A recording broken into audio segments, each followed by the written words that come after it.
మనము అందంగా ఉన్నామని ఎప్పుడు గర్వించకూడదు. మనము ఇతరులకు ఏ విధంగా సహాయపడగలమో అదే మనకు ముఖ్యము. ఒక కొంగను ఒక కాకి ఆపదలో ఉన్నప్పుడు ఏ విధంగా కాపాడిందో ఈ కథ ద్వారా తెలుసుకుందాము. కాకి కొంగ. ఒక గ్రామ శివార్లలో ఒక పంట కాలువ ఉంది. కాలువ ఇరుప్రక్కల వరి పొలాలు, కాలువ గట్టు వెంబడి మామిడి, సపోటా, అరటి వంటి చెట్లతో చిత్రకారుని చిత్రంలా ఉండేది ఆ ప్రదేశమంతా. ఆ చెట్ల మధ్య ఉన్న గున్నమామిడి చెట్టు మీద ఒక కాకి దాని సంతానంతో కాపురం ఉంటుంది. ఆ కిందనే ఉన్న కాలువ గట్టునే ఓ కొంగల జంట తమ పిల్లలతో నివాసం ఉండేది. రోజు పైనుంచి కాకి పిల్లలు తెల్లగా అందంగా కనిపిస్తున్న కొంగ పిల్లని చూసి తెగ ముచ్చట పడుతుండేవి. అమ్మా చూడమే, ఆ కొంగ పిల్ల ఎంత అందంగా ఉందో. చందమామ రంగు, ఎర్రని ముక్కు, బుల్లి బుల్లి రెక్కలు, వాటితో అది టపటప నీళ్ల మీద కొట్టుకుంటూ తిరుగుతుంటే ఎంత బాగుందో.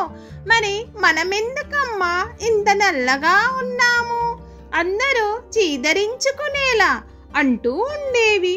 వాటి మాటలకి తల్లి కాకి, భగవంతుని సృష్టిలో రకరకాల రంగుల పక్షులు ఉన్నాయి కదా, మనది ఈ రంగు మరి, అయినా రంగుదేముందమ్మా, మనసు తెల్లనిదై ఉండాలి కాని అంటూ సుద్దులు చెప్పేది.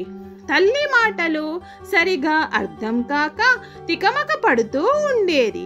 కాకి కొంగ పిల్లతో మాట కలపడానికి ఎంత ప్రయత్నించినా అది ముఖం తిప్పుకునేది.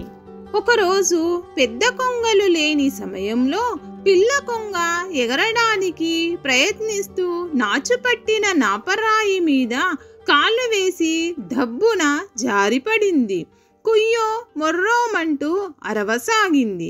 దాని అరుపులకి పైన గూట్లోంచి కాకి పిల్లలు తొంగి చూశాయి.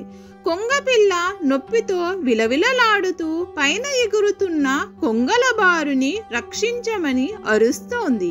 అవి దీని అరుపులని పట్టించుకోకుండానే వెళ్ళిపోయాయి. కాకి పిల్లలకి కొంగ బావని చూస్తే జాలేసింది. అవి ఒక్కసారిగా కావు కావుమంటూ తమ బంధువులందరినీ పిలిచి విషయం చెప్పాయి. కాకులన్నీ కలిసి కొంగ పిల్లని జాగ్రత్తగా గట్టుకు చేర్చి అక్కడి ఆకులని ముక్కులతో తెంపి కొంగ కాలుకి మందు రాసి దానికి కాస్త తిండి పెట్టి పెద్ద కొంగలు వచ్చే వరకు ఉండి అప్పగించి వెళ్ళాయి.